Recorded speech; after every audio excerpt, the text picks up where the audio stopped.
Assalamualaikum warahmatullahi wabarakatuh. Selamat pagi peserta didik Ibu kelas 8. Berjumpa lagi kita dalam pembelajaran bahasa Indonesia.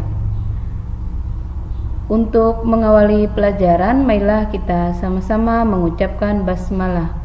Bismillahirrahmanirrahim.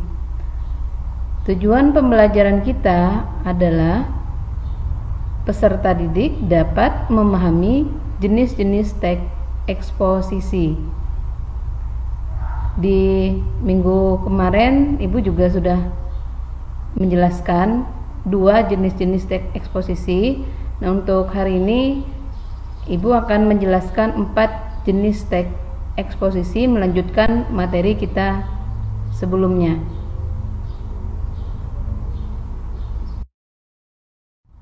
Baiklah, untuk materi kita yaitu memahami jenis-jenis teks eksposisi.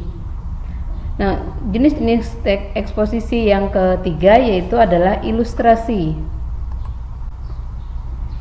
Eksposisi ilustrasi adalah suatu metode untuk mengadakan gambaran atau penjelasan khusus dan konkret terhadap suatu prinsip bersifat umum.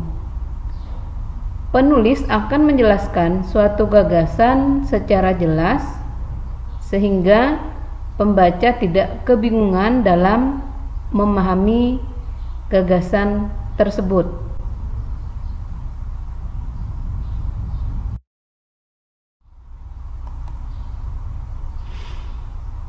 Gagasan umum memerlukan ilustrasi atau contoh konkret dalam eksposisi. Contoh-contoh tersebut tidak berfungsi untuk membuktikan suatu pendapat, tetapi dipakai untuk menjelaskan dan menegaskan ide, gagasan, dan maksud penulis.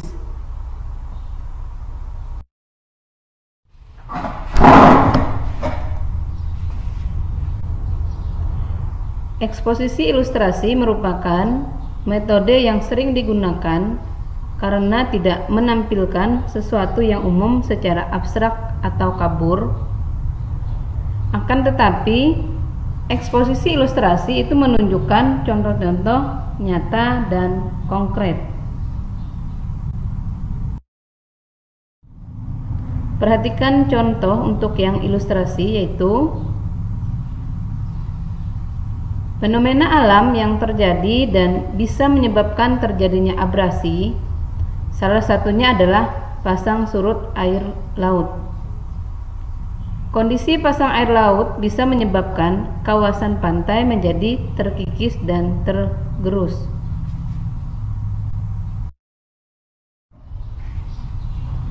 Selanjutnya yaitu, selain itu, angin laut juga dapat menghasilkan gelombang dan arus laut yang memiliki kekuatan dan bersifat merusak. Kondisi alam seperti ini tentu tidak bisa dicegah karena laut memiliki siklus tersendiri. Pada periode tertentu, angin akan bertiup dengan sangat kencang dan mengakibatkan gelombang dan arus laut besar dan kuat.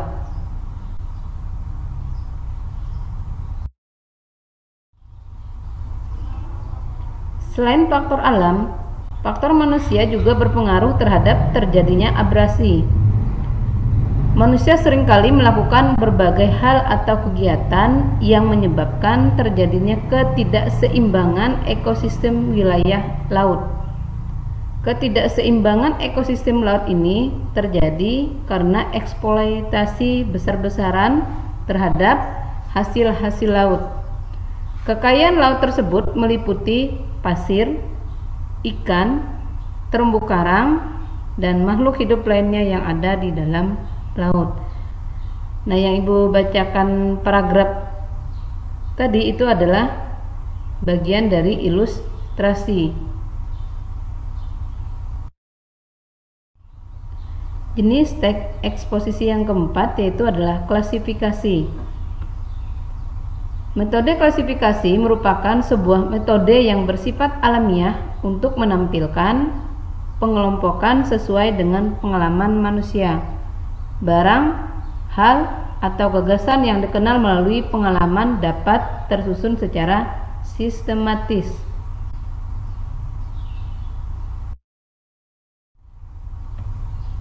Klasifikasi merupakan suatu metode untuk menempatkan hal atau benda dalam satu kelompok sehingga dapat diketahui hubungan antara hal atau antar benda dalam kelompok tersebut.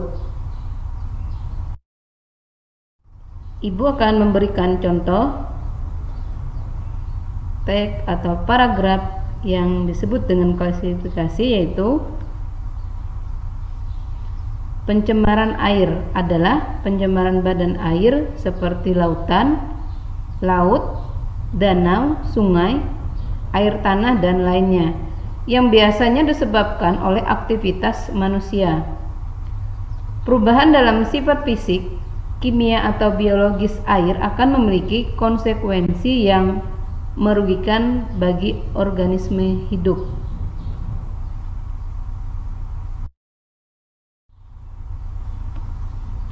Menurut Ensiklopedia Britannica, polusi air adalah pelepasan zat ke dalam air tanah, ke bawah permukaan atau ke danau, aliran sungai, muara, dan lautan ke titik di mana zat mengganggu penggunaan air yang bermanfaat atau fungsi alami ekosistem.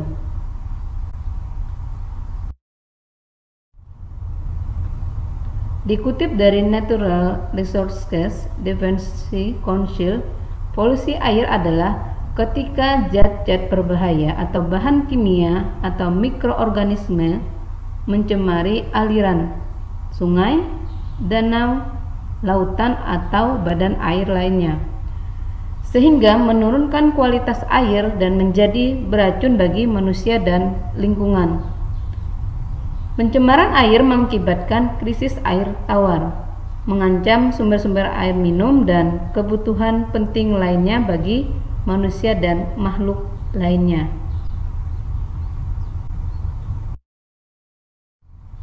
Jenis teks eksposisi yang kelima yaitu adalah definisi.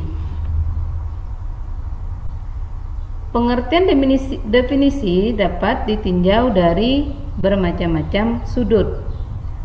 Pengertian definisi yang dapat dibaca dalam Kamus Besar Bahasa Indonesia adalah suatu pernyataan tentang maksud dengan suatu hal atau barang. Yang kedua yaitu suatu pernyataan atau penjelasan tentang makna suatu kata atau frasa.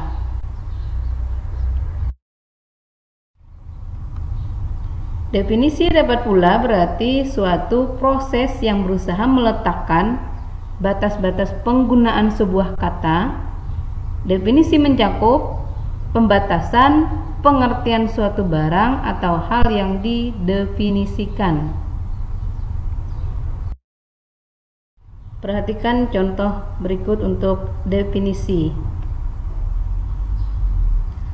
Pemanasan global adalah kondisi peningkatan suhu rata-rata permukaan bumi akibat konsentrasi gas rumah kaca yang berlebih.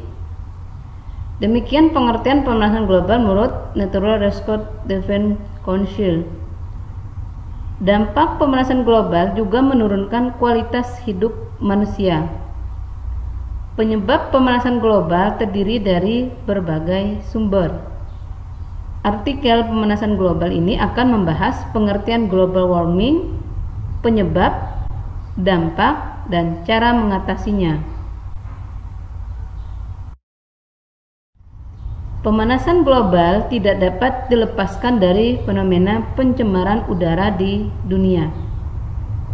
Volume peningkatan karbon dioksida dan gas rumah kaca lainnya yang dikeluarkan oleh pembakaran bahan bakar fosil, pembukaan lahan, pertanian, dan aktivitas manusia lainnya diyakini sebagai sumber utama dari pemanasan suhu global yang telah terjadi selama 50 tahun terakhir. Jenis teks eksposisi berikutnya yaitu adalah analisis.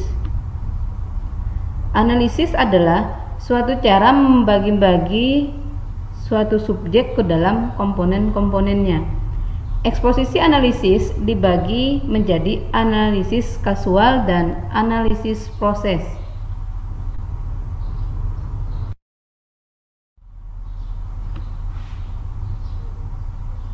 Eksposisi analisis kasual merupakan paparan yang mempersoalkan hubungan kasual atau sebab akibat.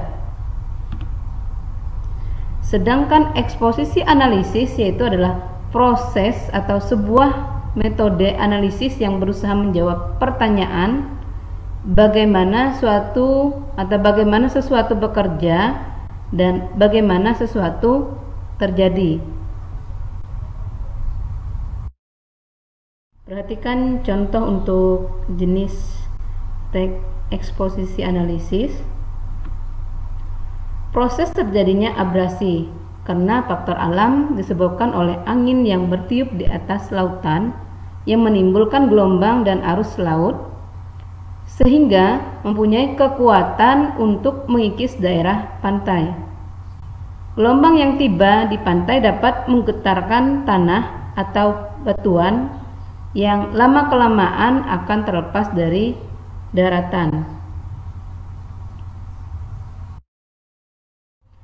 Nah, sambil Ibu menjelaskan, itu ada gambar di samping kiri atas. Ada pantai, ada gelombang yang mengikis pantai dan ada arah gelombang. Nah, gambar di atas menunjukkan skema arah gelombang laut yang mengikis pantai. Abrasi terjadi ketika angin yang bergerak di laut menimbulkan gelombang dan arus menuju pantai. Arus dan angin tersebut lama-kelamaan mengerus pinggir pantai. Gelombang di sepanjang pantai menggetarkan tanah seperti gempa kecil. Kekuatan gelombang terbesar terjadi pada waktu badai sehingga, Ibu ulangi, kekuatan gelombang terbesar terjadi pada waktu terjadi badai sehingga dapat mempercepat terjadinya proses abrasi.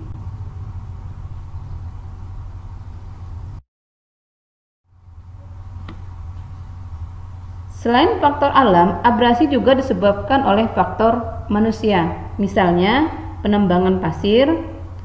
Penambangan pasir sangat berperan banyak terhadap abrasi pantai, baik di daerah tempat penambangan pasir maupun di daerah sekitarnya, karena terkurasnya pasir. Laut akan sangat berpengaruh terhadap kecepatan dan arah arus laut yang menghantam pantai. Demikian tadi penjelasan Ibu mengenai jenis-jenis teks eksposisi yang minggu sebelumnya sudah Ibu jelaskan 2 jenis. Nah, untuk minggu ini ada 4 jenis teks eksposisi. Ibu rasa cukup sampai di sini untuk pertemuan kita kali ini. Untuk mengakhiri pelajaran, marilah kita sama-sama mengucapkan hamdalah. Alhamdulillahirabbil alamin. Assalamualaikum warahmatullahi wabarakatuh.